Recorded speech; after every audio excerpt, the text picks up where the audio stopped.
So remember that pain is a call for change.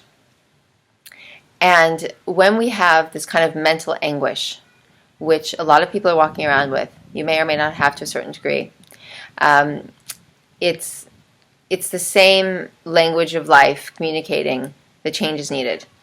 And people tend to also have an addiction to acidic thoughts. And that's not surprising because anything that's acidic is also addictive.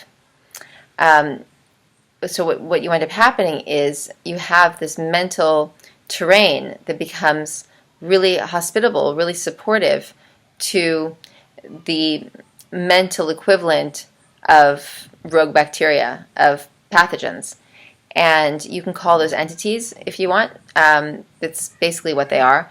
And you can have energetic entities, you can have emotional entities, you can have mental entities. But they're basically thought forms that are draining. They're anti-energetic thought forms. So they're sucking life from you. They're parasitic, they're vampirical, this sort of thing. It's basically all in. The mind is in the underworld. And the only way to get it out is to start recognizing the roots of where that came from. That takes you back to the thoughts, the belief systems, and all of that. And it's for somebody who's in mental anguish, for someone who is in a state of addiction to acidic thoughts, it takes the same amount of effort as it takes somebody who's addicted to substances, someone who's in physical anguish to get out of that rut. It's hard work, and some of you might be in, physically in kind of an anguish because you have illnesses, or you're carrying a lot of extra weight. You're addicted to foods that are making you not feel well. You feel your vitality is leaving, the kind of physical anguish, and you might also be in a mental anguish, and probably, not surprisingly, both, because everything's interconnected. But so it can be a difficult path to emerge from, or a difficult place to emerge from, but there is a path. And you just have to keep on remembering that the less you feed those acidic thoughts, those acidic inclinations, the stronger you're going to become, the more primal power you're going to get back, the more your consciousness is going to increase. So don't lose heart. This is not about saying let's just like look at the pretty stuff in life.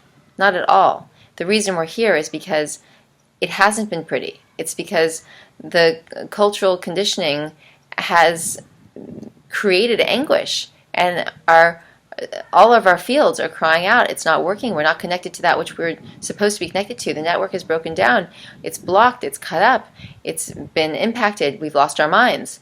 This is all about healing that. So when we bring in the higher vision, it's not to discount where you've been, but the only way to write a new script on your life is to stop associating yourself with the old one, with the old story. You're going to have to approach it all from a different place entirely. And there's so many mind sucks and mind traps. We talked about social media last time, and there's all the places where there can be drains on your mental energy. So if you really want to change, if you really want to get rid of this mental anguish and this gnarled up, tangled mental state, you're going to have to take a lot of responsibility for what you put your mind on, what you watch, what you listen to. It's all going to have a huge impact. And having said that, by replacing those things with high integrity media, let's say, and other things, like things for the olfactory senses, it will help you elevate very, very quickly. For example, if you play Gregorian chants and or whatever is beautiful classical music, that's going to have an effect on your field, on all of your fields. And if before you were listening to the radio and the news or pop music, it doesn't always have to be inappropriate, but if you're trying to get yourself into a higher state of being, into higher consciousness, and start to vision in this stuff and change your life, then the radio and the news and pop music isn't going to help. But really exquisite quality objectively quality music will help because it will be harmonious.